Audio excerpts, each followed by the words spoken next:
Hi, all. Good morning. Happy Memorial Day. I know we have some veterans among us, so we thank you today for your service. I hope that you find some space to rest. I am sitting in a mess. Kind of, not too bad, but I've got behind me all kinds of lamps. Almost every plant that we own, I won't show you, but is packed behind me. We have painters here today, and I've complained about this already to some of you, so I won't bore you with it too much. But about 2 weeks before the virus hit, we completely gutted our kitchen, our family room, two of our bathrooms, and then from there, pretty much every inch of the house has been touched in some way, whether it's painting or new flooring, floor to ceiling bookshelves, some other projects. And when I say gutted for the kitchen and those two bathrooms and the family room, I mean down to the studs of the walls, the ceiling, the floor, and then building back up again from scratch. And it's one of those once in a lifetime major construction projects, so exciting. Didn't anticipate the virus or the stay-home orders. So when we started 2 weeks before the virus hit, I had a spring ahead of me of all kinds of travel for conferences. I've got 5 kids age 12 all the way up through 20, and they're either at college or they're busy with middle school or high school, and they're out and about. My husband works full-time also, so we figured we wouldn't be here that much during the day, and then we'd come home and be pleasantly surprised by the work that had been accomplished. And instead, we are here living through every moment of it. And that's fine. We've been forewarned about the noise, the dust, the chaos, the shifting things around. And I have things in, this is my home study, things in this room today because they're painting out in that room. And they're painting the ceiling, which God bless them. I wouldn't want to do it.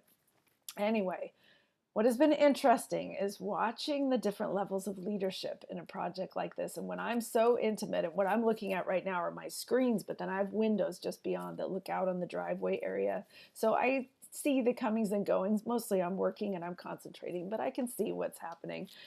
And what's interesting are the different levels of leadership and the different pieces that have proven for those of us, our family, who are living this very intimately, that have proven a little bit frustrating.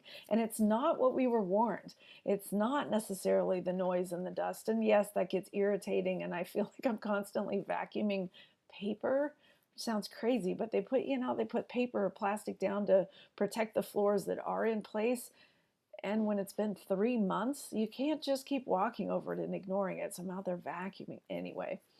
What's been frustrating have been levels of integrity. And so it reminds me of both of our books this term and some of the good advice that we're hearing through the TED Talks as well. And it's not so much that plans change or commitments can't be upheld. It comes down to communication and transparency, which is what our current book is looking into. That's been where the frustration lies, and that's been so interesting to me to watch. So, for example, if the project manager says, please clear this room because we're going to either paint or rip out the floors or whatever it is that they're going to do. And so then we spend time the evening before getting it ready, and then nobody shows the next day. You can see where I'm headed with that. It's fine if we get a word that, oh, so and so was called to another job or this happened. But what's pretty consistently been the case is a lack of communication and a lack of transparency, kind of a circling the wagons around the calendar or the schedule and not necessarily wanting to share it with the client, I suppose, because what maybe we would critique it, we would have opinions. I frankly wouldn't, because that's what we're paying them to do, and I don't really need to know the finer tuning of what's happening. But it does behoove us to know when to prep the right things. Or we've had 2 different occasions over the last few months where there has been no one showing up for up to 3, 4 days at a time. And that's when we start panicking, particularly in the current climate, thinking, oh no, OSHA shut them down and coronavirus.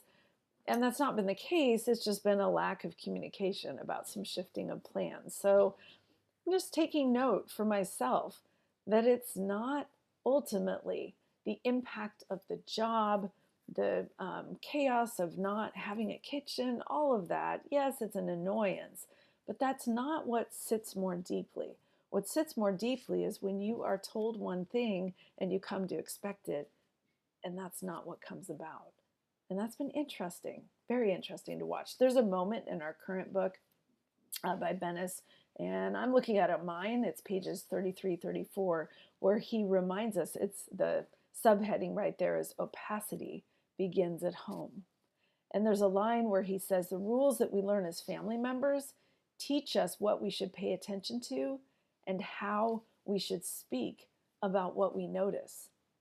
And I want you thinking of actually three things today, if you get a little space today or over the week this week, related to integrity and transparency, authenticity, vulnerability, some of these kind of key words of the current climate, thinking about for yourself. So, three different things. The first one is, where do you fare on this? What was your home life like in terms of communication and the things that were noticed, the things that were talked about, the things that were okay to say and not okay to say?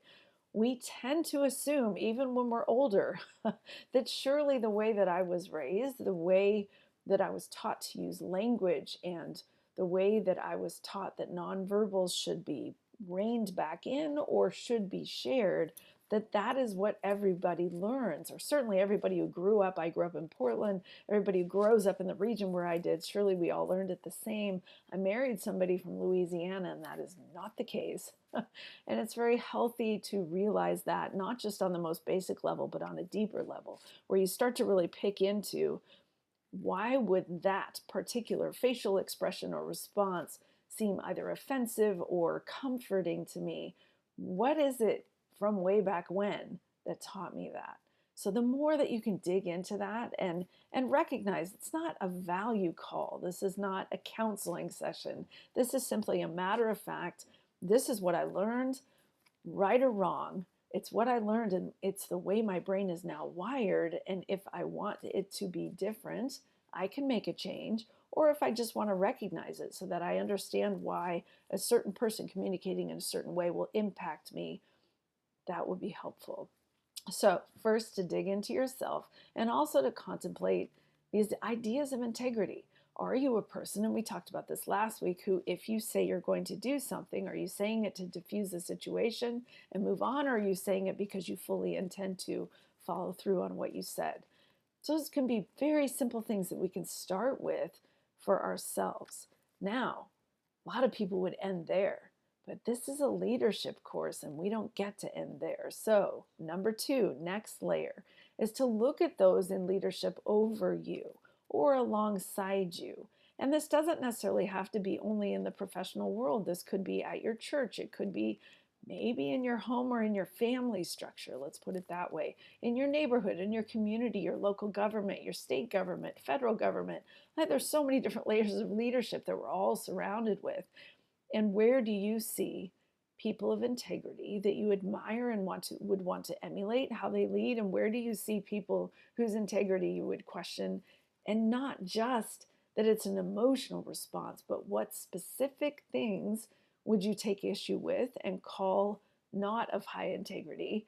And how would you as a leader do things differently? So in that second tier, we're really observing the leadership around us. Now, if it's someone that you have to work closely with in a professional environment, you also need to consider, how do you engage with that effectively so that you can still have some kind of an impact, but not come up against and butt heads with them. So that probably is the most complicated piece of this. And then number three, I want you thinking about this throughout our course, that it's not just these leadership ideals. And yes, we're edging towards a conversation about Jesus, and we're going to spend the second half of our course there. It's not just about you and your leadership. Certainly that is the primary piece, but it's also about you as a mentor and raising up leaders around you.